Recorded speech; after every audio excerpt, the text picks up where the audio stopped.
कब से कर रहे हैं सफ़ेद मूसली? पहली बार हमने 20 के लिए लगाई थी, इस बार हम इसको बढ़ा के 2 एकड़ कर रहे हैं। ये हमारे 1 फीट पर बेड बने हुए हैं। ये गन्ना वाला बेड है, मक्के वाले बेड में भी बन सकती है। और ये नाली जो आप देख रहे हैं इसको थोड़ी ऊंचाई पर लगाया जाता है। तो एक हमने यहाँ लगाई हुई है, एक इधर लगाई हुई है। 2 तरह से बिकती है, एक गीली बीज के लिए और औषधीय मंडी में उसकी डिमांड रहती है सुखाने के प्रोसेस करने के बाद। इसमें जो खरपतवार होती है तो कोई भी स्प्रे इस पर नहीं होना चाहिए।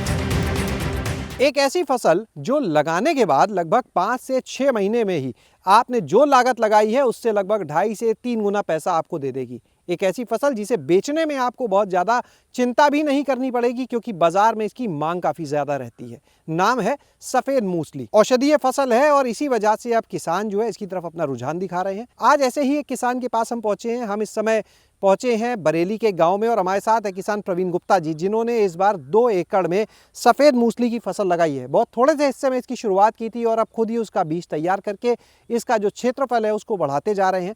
तो चलिए आपको मिलवाते हैं प्रवीण जी से और जानते हैं सफ़ेद मूसली फसल की पूरी खेती के बारे में। प्रवीण जी, कब से कर रहे हैं सफ़ेद मूसली? दूसरी बार लगा रहे हैं हमने। पहली बार हमने 20 के लिए लगाई थी, बहुत छोटे एरिया में लगाई थी। इस बार हम इसको बढ़ा के 2 एकड़ कर रहे हैं और पहले ट्रायल बेस पे लगाया था और इसका हमने जो कैसा रहा ट्रायल बढ़िया रहा, प्रोडक्शन अच्छा आया हमारा।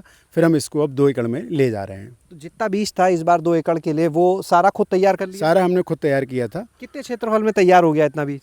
लगभग मान के चलिए 5 बीघे में हमने इसको तैयार किया था। अब इसकी खेती के बारे में बताएं कि प्रवीण जी इसको कब लगाया जाता है, कितने समय में इसकी हार्वेस्टिंग हो जाती है, किसान को क्या फ़ायदा? देखिए, इसका लगाने का समय सही जो है वो जून में है, बारिश आने से पहले। जुलाई में भी लोग लगाते हैं, उनका खेत में पानी नहीं भरता है। जून में लगाने के बाद में अगर आप इसका बेचने के लिए जो सूखी बिकती है उसमें नवंबर में इसको हार्वेस्ट किया जाता है, अक्टूबर से लेकर नवंबर तक। और इसको पुनः बीज में यूज़ करने के लिए आपको फरवरी में लगाना पड़ेगा, इसको काटना पड़ेगा ताकि हम अगली बार लगा सकें।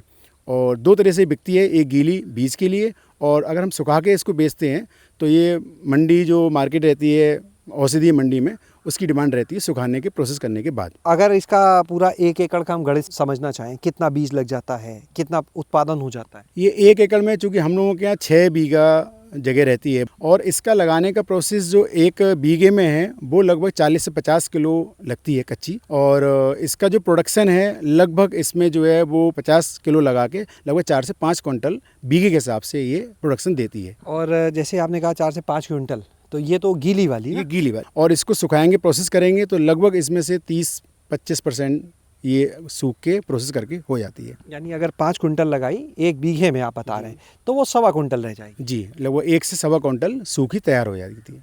और वो 1.25 क्विंटल कितने तक की बिक जाएगी? अगर हम क्वालिटी के ऊपर रहता है इसका और मंडी में जो निमिच मंडी या फिर दिल्ली में मंडी का रेट रहता है, क्वालिटी अगर अच्छी होती है तो 80,000 रुपये से लेकर 1.5 लाख रुपए तक इसकी डिमांड रहती है। मोटा मोटा 1 लाख मान लीजिए, तो जो लगती है वो 25,000 रुपये बीघे हम लोगों ने लगाई थी। और जो हमारी कॉस्ट आई थी और कॉस्ट भी मान लीजिए 15,000 रुपये। चूँकि इसमें बहुत ज़्यादा कीटनाशक वगैरह नहीं लगते हैं, कोई बीमारी नहीं लगती है, तो केवल जो नराने का है वही नराई लाती है, मजदूरी आती है। तो आप मान के चलिए मोटा मोटा लगभग 2 गुने से 2.5 गुने तक किसान को फायदा हो सकता है इससे। नहीं, अगर 50,000 रुपये बीघे भी आप मान के चलिए तो 50,000 रुपये बीघा लिया तो 6 के हिसाब से 3 लाख रुपए एकड़ और सिर्फ 6 महीने का समय। 6 महीने का समय, लेकिन प्रोसेसिंग थोड़ी करनी पड़ेगी इसमें। और इस क्षेत्र में कम मूसली होती है, अब लोग करने लगे हैं, इसीलिए हमने भी पिछली बार ट्राई लगाई थी और इस बार हमने इसको बढ़ा के 2 एकड़ कर लिया है। एक बार आप लोग को हम दिखा भी दें, यहाँ पर देखिए ये जर्मिनेशन शुरू हो चुका है।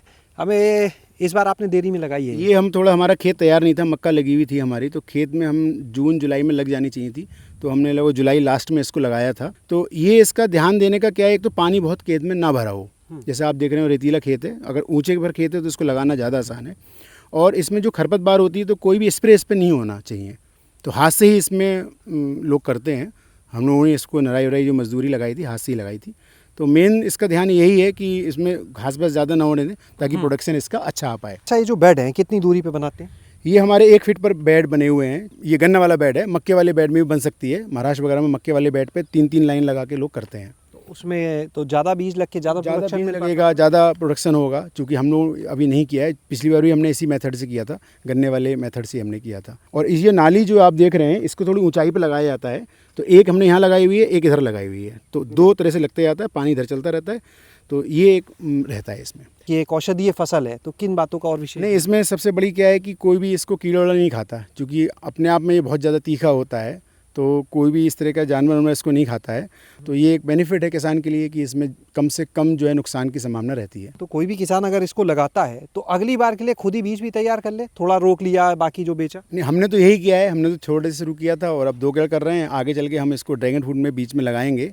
हमारा 60 बीघे का ड्रैगन फ्रूट है, इसीलिए हमने इसको तैयार करके 10 एकड़ जो ड्रैगन फ्रूट है इसके बीच में इंटरक्रॉपिंग करेंगे। इंटरक्रॉपिंग के लिए हम लगाएंगे। ये जो आप बता रहे हैं ड्रैगन फ्रूट में, तो वो जो टाइम ड्यूरेशन है उस बीच में बरसात है या इसकी अलग ज़रूरत होती होगी ड्रैगन फ्रूट की, इसकी अलग कोई वो चीज़ दिक्कत वाली तो नहीं? नहीं, उसमें कोई प्रॉब्लम नहीं, क्योंकि इसकी हाइट ज़्यादा बढ़ती नहीं है। ये मोस्टली 1 फीट ऊंची रहती है। ड्रैगन फ्रूट के लिए जो सनलाइट चाहिए होती है वो ऊपर चाहिए होती है।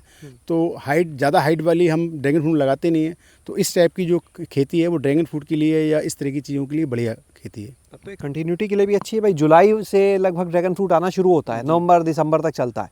तो जब ड्रैगन फ्रूट खत्म हो रहा होगा, उसकी आमदनी खत्म, तब सफ़ेद मूसली शुरू हो जाएगी। यानी यही सोच चक्र चल जाएगा। यही सोच के लगाया था, क्योंकि इसमें जो है वो नराई वराई हमें करानी पड़ती है, ड्रैगन फ्रूट के बीच में भी घास ना हो।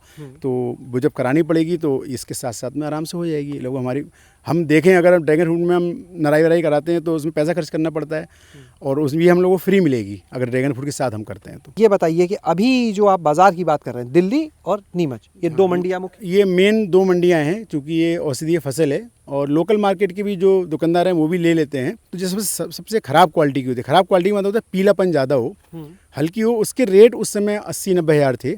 और जो अच्छी सफ़ेद बढ़िया मूसली थी, साइज़ बढ़िया था, उसका लगभग 1.5 लाख रुपये रेट था। तो हमने वही स्टडी करके इसको लगाया है।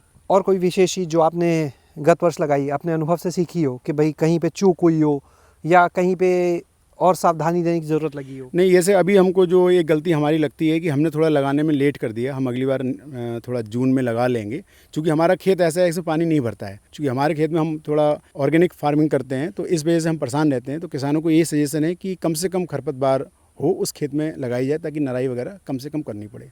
तो अब इस देरी का क्या उत्पादन पे असर आता है या इसकी गुणवत्ता पे किस प्रकार से प्रभाव पड़ता है? नहीं, एक्चुअली हम इसको अभी सूखी नहीं बेचेंगे, हमें फिर इसको बीज के रूप में यूज़ करना है। तो हम इसको फरवरी में निकालेंगे बीज के लिए।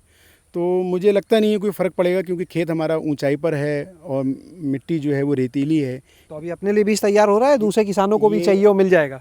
अभी तो अपने लिए ही है, लेकिन बचेगा तो हम और किसानों को भी उपलब्ध कराएंगे। प्रवीण जी, अपना कोई कॉन्टैक्ट नंबर दे दें जो आपसे इसके बारे में जानकारी लेना चाहते हो या बीज के लिए संपर्क करना चाहते हो। जी, मेरा नंबर है 9456281713। बहुत बहुत धन्यवाद।